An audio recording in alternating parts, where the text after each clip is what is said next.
Om Swastiastu. Saya Nimade Arisa Putri, calon guru penggerak angkatan 7 dari SD Negeri 5 Blabatu.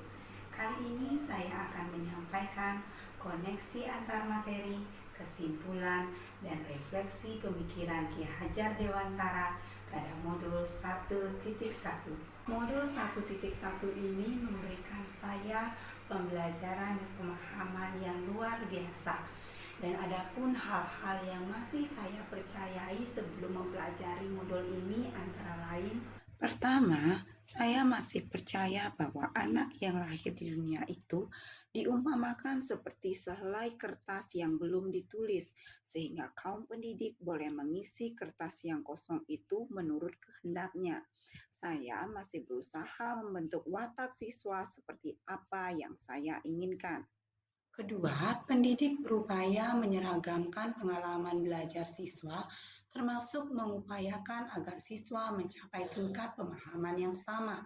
Saya masih menyeragamkan tingkat kesulitan materi ataupun soal-soal untuk semua siswa. Guru dan buku paket atau buku siswa merupakan sumber utama dalam kegiatan pembelajaran, sehingga pengalaman belajar siswa hanya terbatas pada hal-hal yang ditemukan di buku paket atau buku siswa.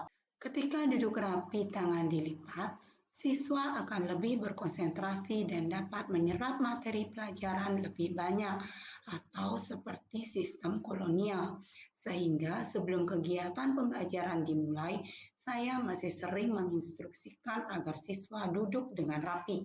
Kognitif adalah aspek utama yang harus dikembangkan di sekolah, sehingga kegiatan pembelajaran hanya terfokus untuk membahas materi-materi pembelajaran tanpa memperhatikan potensi atau minat dan bakat anak. Setelah mempelajari modul 1.1 ini, banyak hal yang berubah dari pemikiran ataupun perilaku saya sebagai seorang pendidik.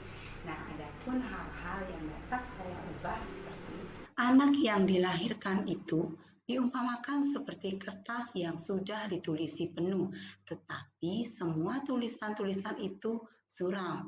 Lebih lanjut, pendidik itu berkewajiban dan berkuasa menebalkan segala tulisan yang suram dan yang berisi baik agar kelak nampak sebagai budi pekerti yang baik. Pendidik menuntun segala kodrat yang ada pada anak-anak agar mereka dapat mencapai keselamatan dan kebahagiaan yang setinggi-tingginya, baik sebagai manusia maupun sebagai anggota masyarakat. Guru bukan satu-satunya sumber belajar.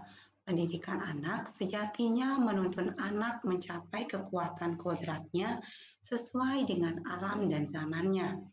Bila melihat dari kodrat zaman, pendidikan saat ini menekankan pada kemampuan anak untuk memiliki keterampilan abad ke-21 serta perkembangan era digital yang membuat anak sangat mudah mengakses informasi atau sumber belajar dimanapun dan kapanpun.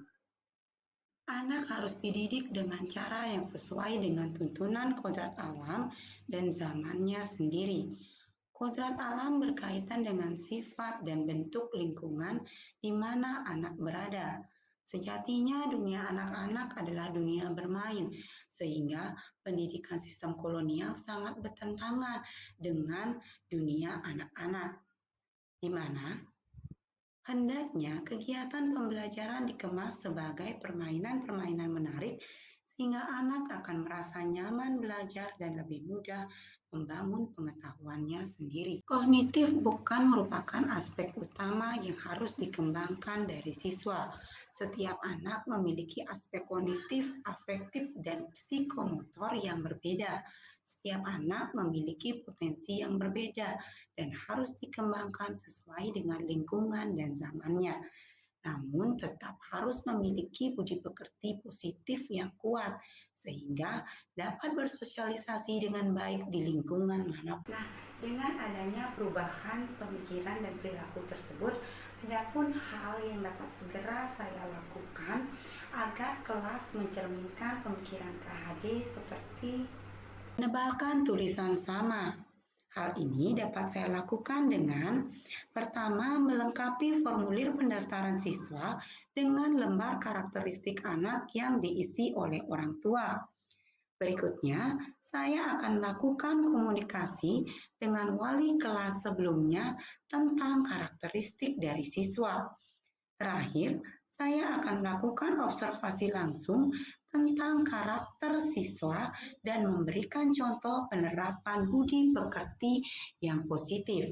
Mengenali keragaman kemampuan dan potensi siswa. Hal ini saya lakukan dengan pertama melakukan tes awal kemampuan siswa atau pretest sehingga dapat membuat pemetaan kemampuan siswa. Berdasarkan pemetaan kemampuan siswa ini, saya akan menerapkan pembelajaran berdiferensiasi sehingga sesuai dengan tingkat kemampuan peserta didik. Yang terakhir, saya akan memberikan apresiasi yang adil terhadap keberhasilan setiap siswa. Berbagai sumber belajar. Hal ini dapat dilakukan dengan pertama, memberikan penugasan atau PR yang memberikan ruang pada siswa untuk menemukan jawaban atau solusi melalui media internet. Berikutnya, dengan mengoptimalkan pemanfaatan lingkungan sebagai sumber belajar siswa. Terakhir, dapat dilakukan dengan menjadikan warga sekolah sebagai narasumber dalam berbagai kesempatan belajar. Belajar tidak harus duduk rapi, tetapi harus disesuaikan dengan kodrat alam anak. Hal ini dapat saya lakukan dengan menerapkan metode pembelajaran yang variatif dan kontekstual seperti percobaan sederhana. Berikutnya, saya akan mengemas pembelajaran dalam bentuk game seperti bermain kartu untuk perkalian. Nah, saya juga akan mengubah metode menghafal menjadi metode menyanyi yang liriknya berkaitan dengan materi pembelajaran. Kognitif bukan lagi aspek utama yang harus dikembangkan dari setiap diri peserta didik, tetapi pendidik harus mampu mengembangkan seluruh aspek atau potensi yang ada pada peserta didik. Hal ini dapat saya lakukan dengan pertama melakukan tes minat dan bakat siswa di awal semester. Berdasarkan hasil tes ini, maka saya akan menyediakan ekstrakurikuler yang sesuai dengan minat dan bakat siswa. Kemudian, saya akan menggelar kompetisi intern di sekolah pada setiap bidang ekstra tersebut, sehingga siswa akan termotivasi untuk terus mengembangkan dirinya. Berdasarkan hal tersebut, dapat saya simpulkan bahwa pendidikan memberikan tuntunan kepada anak sesuai dengan kodrat alam dan kodrat zamannya untuk dapat mewujudkan pendidikan yang menghamba kepada anak. Setiap anak harus dapat mengembangkan potensinya sesuai dengan sosiokulturalnya. Setiap pendidik harus tetap waspada pada dampak negatif perkembangan dunia digital dengan cara menanamkan budi pekerti yang kuat pada diri setiap anak, sehingga setiap anak akan tetap berpegang teguh pada nilai-nilai budaya bangsa dan dapat membentuk kebudayaan positif yang baru. Demikianlah pemaparan saya tentang koneksi antar materi, kesimpulan, dan refleksi pemikiran Ki Hajar Dewantara.